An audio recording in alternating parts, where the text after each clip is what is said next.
Living in Sunnyside Estates wasn't my ideal, but the location was perfect for commuting, and the nearby trails were a peaceful outlet for Maverick, my golden retriever service dog. Maverick helps me handle PTSD from my military deployment. He's impeccably trained, always wears his vest, and responds to commands instantly. I know the Americans with Disabilities Act thoroughly essential when your life depends on a service animal. But I never thought I'd have to quote federal law to my HOA president, Karen. Whitfield first appeared with a clipboard and a scowl carved into her face. "I don't recall approving a dog in this neighborhood," she said sharply, eyeing Maverick, who sat calmly beside me. I explained clearly that Maverick was a certified service animal, exempt from pet rules under federal protection. She scoffed, muttered something about loopholes, and walked off. That should have been my first clue. Weeks later, I received 3 separate violations, my grass slightly overgrown, my mailbox in incorrect black shade, and my trash can visible for 45 minutes after pickup.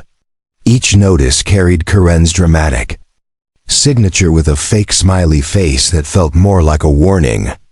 I followed each rule, avoiding conflict, but sensed this was personal. At the HOA meeting, Karen proposed a rule requiring all animals including service dogs to register and wear HOA-approved tags.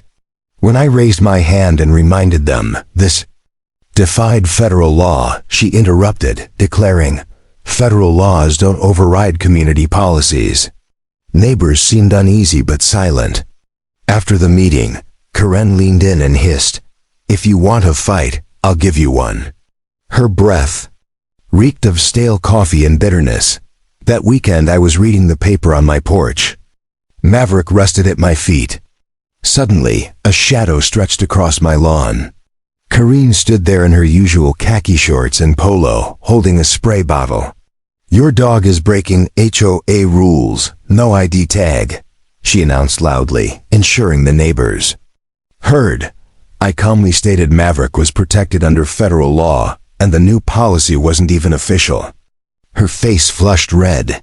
"You military guys think you're above the law," she snapped, stepping onto my lawn. "If you won't listen, I will act." Before I could react, she sprayed Maverick in the face. He yelped and recoiled, pawing his eyes. I jumped up and blocked her. "What's in that bottle?" I demanded. "Just vinegar and water," she replied with a smirk. "It won't hurt. Maybe now he'll obey authority." I was furious, but military discipline kept me composed. I brought Maverick inside, rinsed his eyes, and checked him thoroughly. No permanent harm, but he was clearly distressed. Once he settled, I called 911. "I need to report an assault on my service dog," I told the dispatcher, ensuring I mentioned federal law. She assured me officers were on the way. 20 minutes later, 2 officers arrived. I showed them Maverick's certification and explained everything. One officer took my report while the other visited Karine. From the window, I saw her gesturing wildly, face twisted with anger. The officer looked unmoved. They returned to inform me that Karen admitted to spraying Maverick, but insisted she was upholding neighborhood rules. They told her federal law overrides HOA policies. Interfering with a service animal is a federal crime. Her behavior also violated state animal cruelty laws.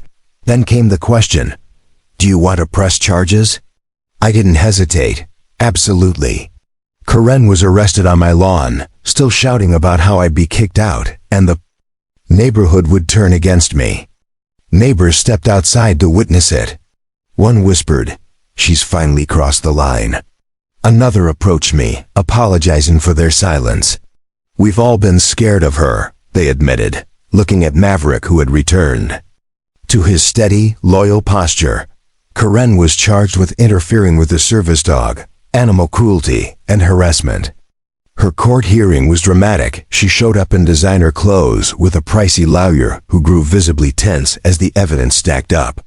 The judge was firm. Community guidelines never supersede federal disability rights. While awaiting trial, The HOA board held an emergency session. I attended with Maverick. The room was packed. The vice president motioned for a vote of no confidence.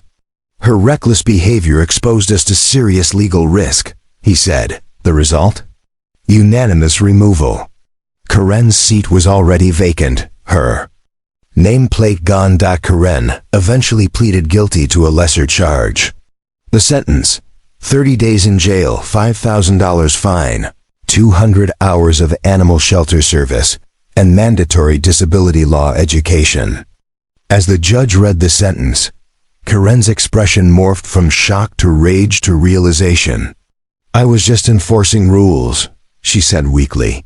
The judge replied, "The most important rule, Miss Whitfield, is respecting federal law and those it protects." As officers led her away, our eyes locked briefly. The arrogance was gone. All that remained was a humbled woman who had finally encountered a rule she couldn't manipulate. She mouthed something, "Maybe this isn't over." But deep down, we both knew it was. Maverick sat by my side, alert and steady, the definition of discipline. I reached down and scratched his ears. He leaned into my hand, a quiet sign that our bond had endured and emerged stronger than ever.